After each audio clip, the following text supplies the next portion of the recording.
There is a definite trend today to shut down speech, sometimes by any means available. Now, there are, of course, limits to free speech, but I think shutting down speech by force is a very, very bad thing. And in fact, it's an ineffective way. It turns out to be a really ineffective way to shut down or defeat speech. Like it or not, the only way to defeat speech or defeat an idea is through logic and persuasion. And philosophy has a lot to say about this. Hang on till the end. I'm going to give 3 strategies for engaging people with whom we disagree. Hey, if you like this content, be sure to subscribe. I'm building the channel and I am grateful for every comment, every like, and every subscriber. In recent years, we've heard people say that speech is violence. Sometimes it's just a sign at a protest where it's speech equals violence or something to that effect. But I do think some people really honestly think that some speech, at least, is violence. I'm faculty here. I also support a protester in the back. What do you support specifically? Do you think that anti-immigrant rhetoric is violent free speech? Well, yes, the conversation that you're having is oppressive. So I am oppressing people by what I'm doing. So I am exerting violence on people by my speech. So that means that you are conflating speech with violence. Yes. Speech can be violent. The problem, of course, is that if speech is violence and that speaker refuses to be quiet, what then? Minimally, we won't engage with that person. It's going to be really hard to have a conversation if we think that that person's speech is violence. Jonathan Haidt, who I really like and I like to read, he has this to say about an argument that leads to the idea that speech is violence. The syllogism that she just told you, she said, if words can cause stress and if prolonged stress can cause physical harm, then it seems that speech, at least certain types of speech, can be a form of violence. Well, I don't think that follows, because all that follows from that is if words cause stress and stress causes harm, then words cause harm. We all agree with that. But a lot hangs on whether you will grant that harm to be a form of violence. Because the moment we say we have a bright line on violence in our society. We don't use violence, especially within the academy, violence is bad. And if we now say, well, you know what, if I say something and that causes you stress, and that stress causes you harm, then I've committed violence on you. Well, now you've opened a gigantic can of worms where we are all responsible for whether someone is upset by what we say. To open a door even a little bit to allow that claim in, I thought does an enormous disservice to universities and to the difficult, unnatural thing we are trying to do at universities, which is put people together to talk about things they disagree with. Now, there are, of course, limits to free speech. You cannot incite violence. You cannot yell fire in a crowded movie theater. You can't defame someone according to something of a legal definition of defamation. You can't give a bank robber the combination to the safe, right? None of these are protected by the First Amendment, but I think we should still keep separate, right? Distinguish between speech and violence, even if there's some limits to what we would call free speech. Now, can speech sometimes hurt our feelings or even cause us have lasting effects in our lives in various ways? Of course. Right? We've probably all had that experience where somebody, maybe it was on the school bus even, or in elementary school, where they said something really mean or demeaning. It's not, or at least it shouldn't be, where someone just states a view that we disagree with. People are allowed to say things that are false. People are allowed to say things that are repugnant, that are even offensive in various ways, or are even hateful. People are allowed to say those things. And I think the question that comes up for us is, what do we do then? What's next once somebody has stated something that we find even offensive? My fear is that we are so quick to cut that person off in some way, right? We've probably all been unfollowed or unfriended for just the views that we have. right? And I think we're just so quick to that, so quick to add to the polarization of our cultural moment. Or in more extreme cases, of course, right? It's where someone tries to get that person canceled or fired from their job. And then in the rare cases, thankfully they are rare, but someone resorts to violence and force just because of those views. Again, if speech is violence and that person won't shut up, there's at least a path towards more violence, unfortunately. So here's an alternative. I say we talk. I say we engage people with whom we disagree.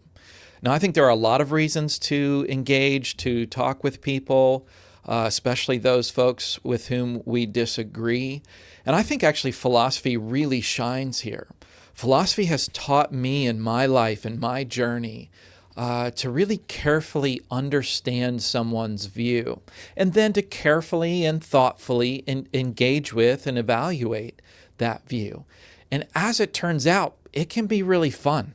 And of course, this is a huge value. John Stuart Mill famously argues for the freedom of thought and expression in his essay on liberty, which was published in 1859. I find what Mill has to say just super relevant to today's cultural moment and just really, really helpful. Mill wanted people to be expressing their views in public.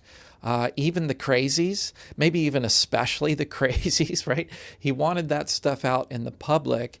He didn't think it was ever okay to silence a person, even if it's only a small minority, even if it's only one person who holds to that view. He says, if all mankind minus one were of one opinion, and only one person were of the contrary opinion, mankind would be no more justified in silencing that one person than he, if he had the power, would be justified in silencing mankind. We don't want ideas to go into hiding. In some ways, that can be a really dangerous situation. We want the public scrutiny. It's kind of like the idea of saying that sunshine is the best disinfectant, right? Public scrutiny can be a really powerful disinfectant for bad ideas. Now, he says a lot in this essay that's really, really good. I've gotten it down to 3 ideas that I think are really helpful for us. The first idea is that we shouldn't silence views because, right, we are fallible. We can be making mistakes, and so shutting down a view, not allowing a view to even be stated in a way, right, it assumes our own infallibility. He says, all silencing of discussion is an assumption of infallibility. Now, that's probably a little overstated, of course, right? But again, if we are apt to make some mistakes, and it doesn't have to be that our view is just completely false, but have parts of our view that could be improved, right? We should hear contrary views out for that reason. I think this is actually very consistent with the Christian view. I mean, some people might think that that's crazy, but I think that all throughout the Bible, you see statements of our fallibility, right? I mean, it's built into the very gospel that we are fallen, and part of that fallenness has to do with our knowledge, right? Sometimes called the noetic effects of the fall, so that we will always be fallible. I think one of the best Bible verses that speaks to this is one of my all-time favorite verses, and that comes in 1 Corinthians 13:12, where Paul says, "For now we see in a mirror dimly, but then face to face. Now I know in part, but then I will know fully, just as I also have been fully known." Now, I love that because, right, it just speaks to why we should be humble. We should have intellectual humility as we engage with others, because guess what? We see through a glass or a mirror dimly, right? The idea is that our view of reality is at best obscured. So if we only know in part, John Stuart Mill's idea is that we should be hearing all views because it might teach us something. Second, we should hear other views out, even if we think they're false, because they might have a kernel of truth to them, right? There might be a part of them, or maybe it's sort of the ideas that lead to those conclusions that are right. There's going to be some kernel of truth. Today, we so often disparage or demonize views, right, and act like they're so ridiculous and so crazy. And let's be honest, right? There are some crazy and ridiculous views out there.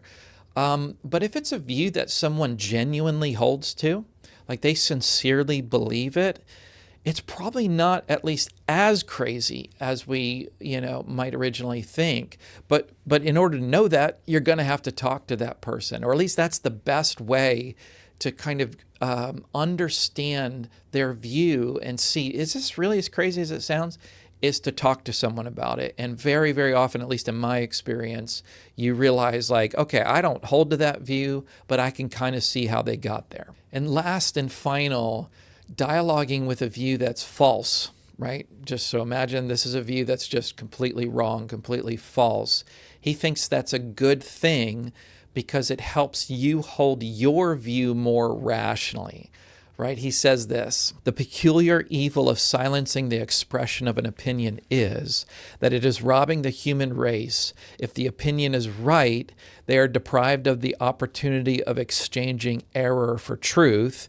But if wrong, they lose what is almost as great a benefit: the clearer perception and livelier impression of truth produced by its collision with error. Right? I love that. So the idea is like, us colliding with error, us engaging with error will help us to hold our view more rationally, or as he says, in a livelier impression of truth, which is a cool way to say it too. But right, we will hold it more rationally because we've collided with error and we've seen that our view holds up, even in the face of its major rivals or its competitors. By showing that those views are error, shows us that our view has reasons to believe that it's true. And Mill even thinks this is required. Like it's required for you. If you are to hold your view rationally, then you'll have to have looked at its alternatives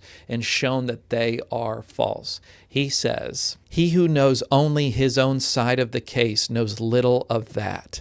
His reasons may be good, and no one may have been able to refute them, but if he is equally unable to refute the reasons on the opposite side, if he does not so much as know what they are, he has no ground for preferring either opinion. So we should talk.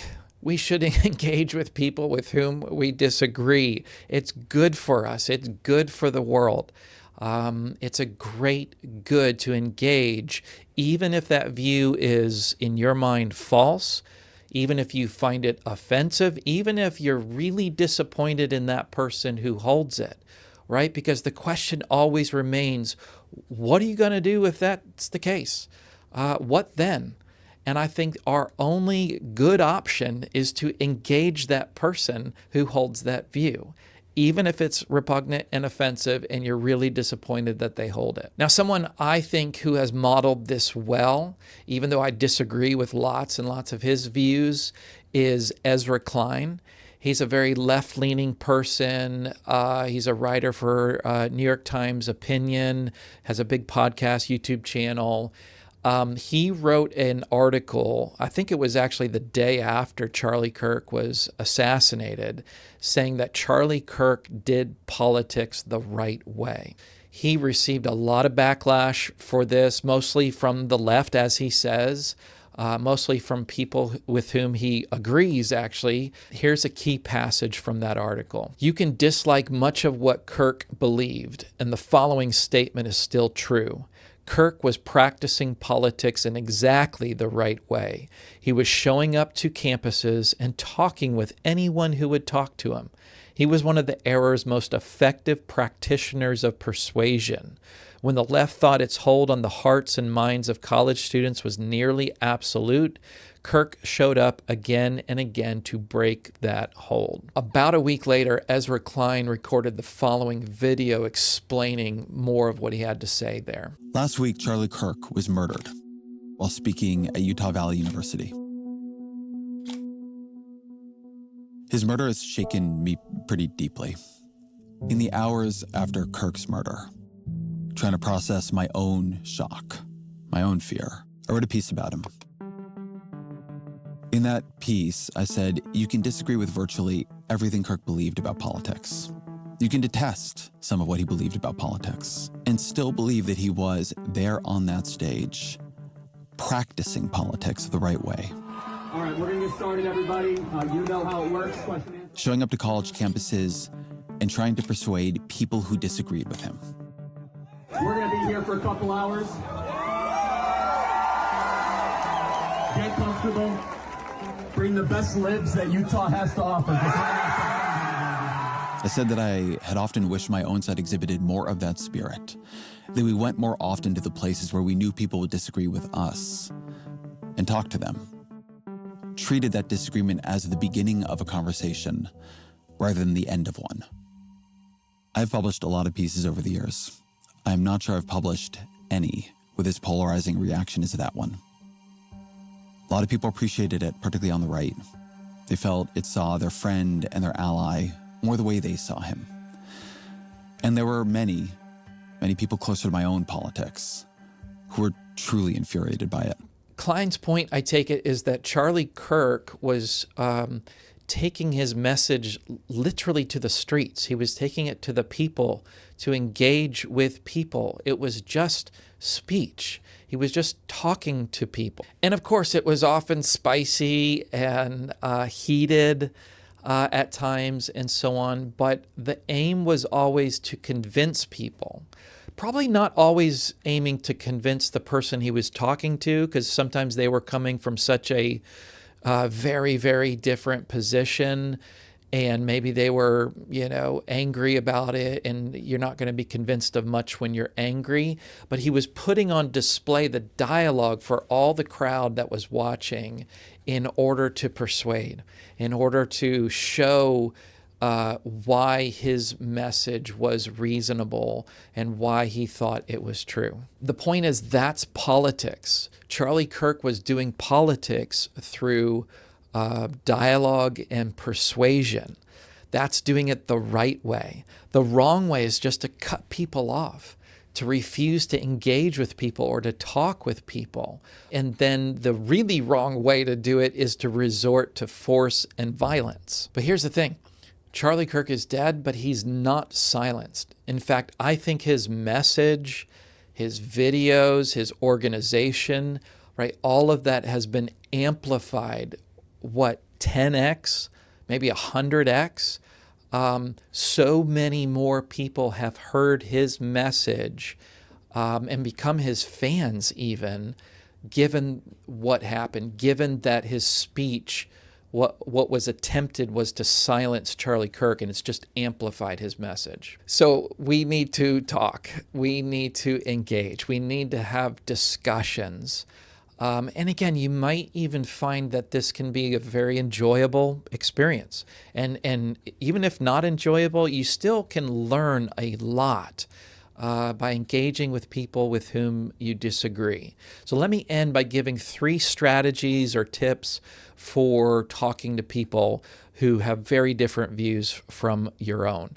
The first thing that I suggest, and really to be driven by, is just to be curious, right? Just to wonder, what do they believe and why do they believe it? Being curious about that, I think, will really be a really powerful way to drive the discussion. Hopefully the person you're talking to is curious about your views, and you can have that free exchange where you're just sharing your view and wanting to hear what they have to say. It really changes the tone of the conversation when what's driving it is curiosity. Secondly, I suggest being really honest.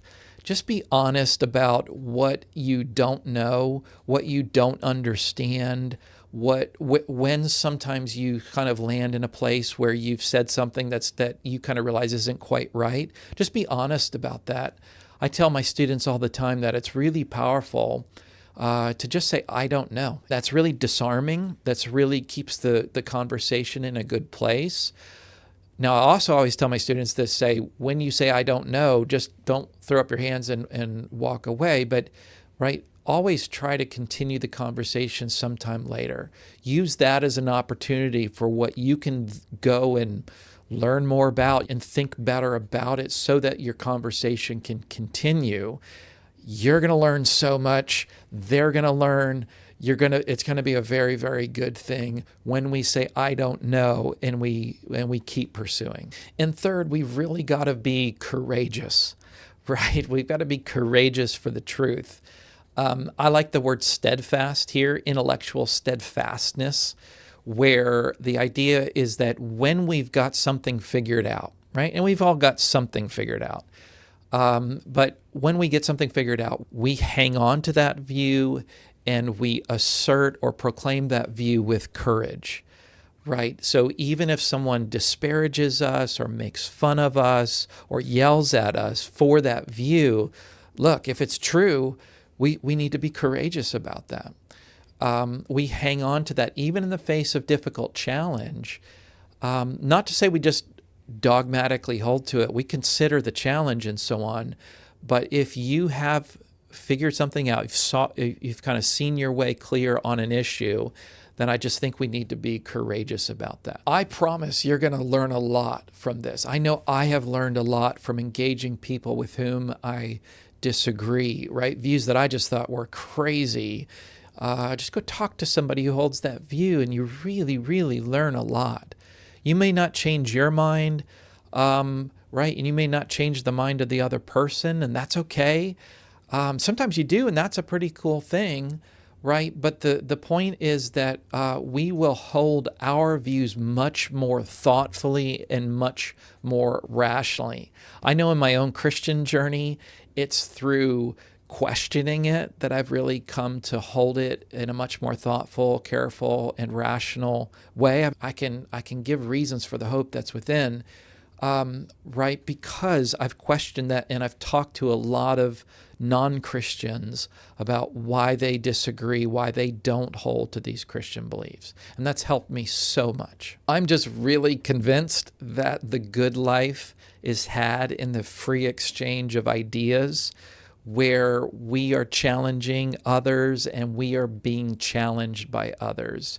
I'm really convinced that this is the way to finding truth.